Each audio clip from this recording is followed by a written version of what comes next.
Hello. Within the past half an hour, North Korea has announced it has successfully carried out its first hydrogen bomb test. The bomb is described as a miniaturized device. It is the country's fourth nuclear test. The confirmation from North Korea state television followed the detection of an earthquake tremor close to North Korea's nuclear test site. The US Geological Survey said the epicenter of the quake was in the northeast of the country, around 50 kilometers northwest of Kilju City, placing it right next to the Punggye-ri nuclear test site. The BBC's Stephen Evans joins me now from Beijing with the latest. Stephen, what more do you have on this for us? Well, it's been confirmed by North Korean state TV. So the speculation to do with the seismic reports from that region are upgraded, if you like, to a confirmation.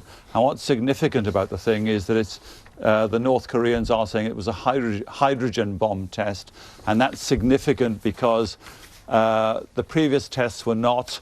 This new fuel makes much more powerful bombs and much smaller, so it takes the country much closer to being able to put a device which is small enough to go on top of a missile and deliver it long range.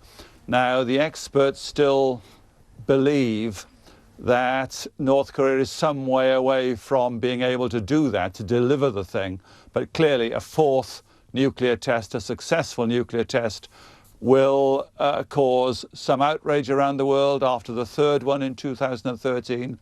It was widely condemned by the US, as you'd expect, but also by China. So you can expect the same kind of outrage. Simultaneous to this, the country has also announced that it's, or said, or claimed that it's successfully launched a submarine-launched missile. Again, another prong in its drive to get this ability to have nuclear weapons and to deliver them. If it gets submarine-launched missiles, that completely changes the calculation, because the delivery time is much shorter, let's say, to the west coast of the United States. So, very serious developments. Of course, this, as you say, isn't the first time that they're believed to have carried out a nuclear test, but it seems to be this time there is greater concern that it is perhaps more serious, more significant than the previous ones. Well, it's more significant and more serious because the material is much more potent.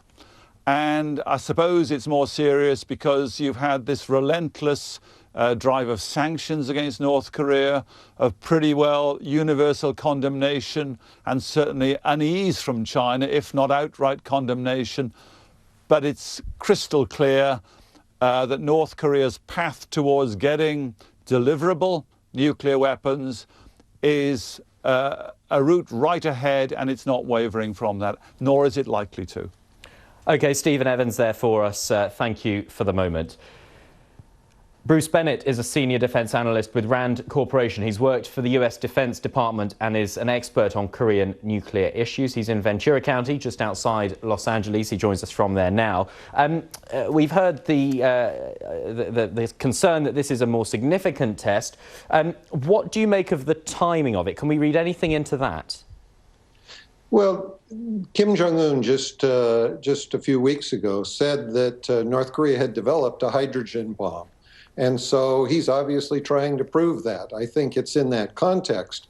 I had expected that it would be coming later, closer to their seventh party conference or Congress in May.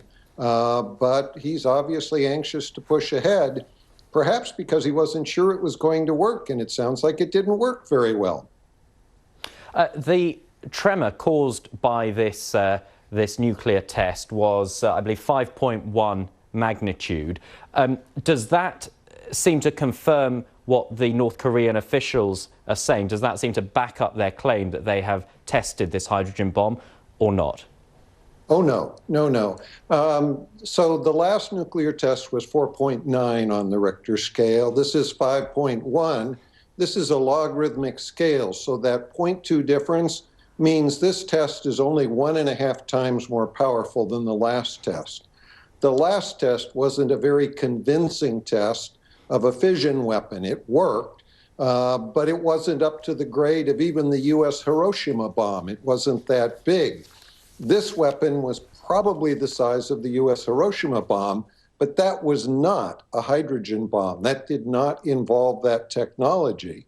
It was a fission weapon. So Kim Jong-un is either lying, or his country's either lying and saying they did a hydrogen test.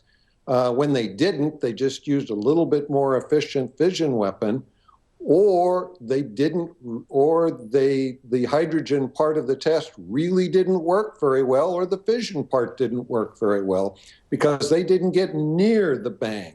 The bang they should have gotten would have been 10 times greater than what they're claiming.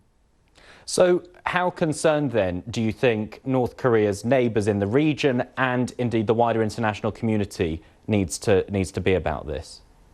Well, a couple of different points there. Concern in terms of the technology, yes, they're getting bigger weapons. Yes, they're probably moving towards miniaturization so they can put it on a missile.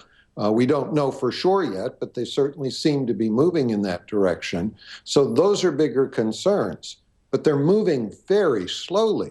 I mean, it has now been 10 years since their original nuclear test.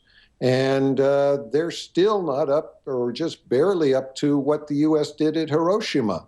So their technology doesn't seem to be coming together very well. But having said that, it might.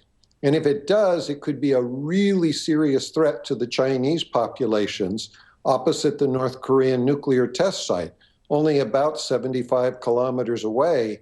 There's no guarantee that with a bigger bomb, North Korea's means for stopping it causing radiation into the atmosphere will work.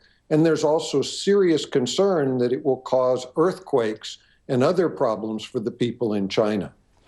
I just wonder, how much do we know about this site, this nuclear test site, Punggye-ri? Well, it's been well photographed from overhead. Satellites have paid particular attention to it. And some of the U.S. websites, for example, 38 North, have carried considerable amount of coverage of the satellite photography, suggesting the digging of new tunnels and the development to prepare for one or more tests.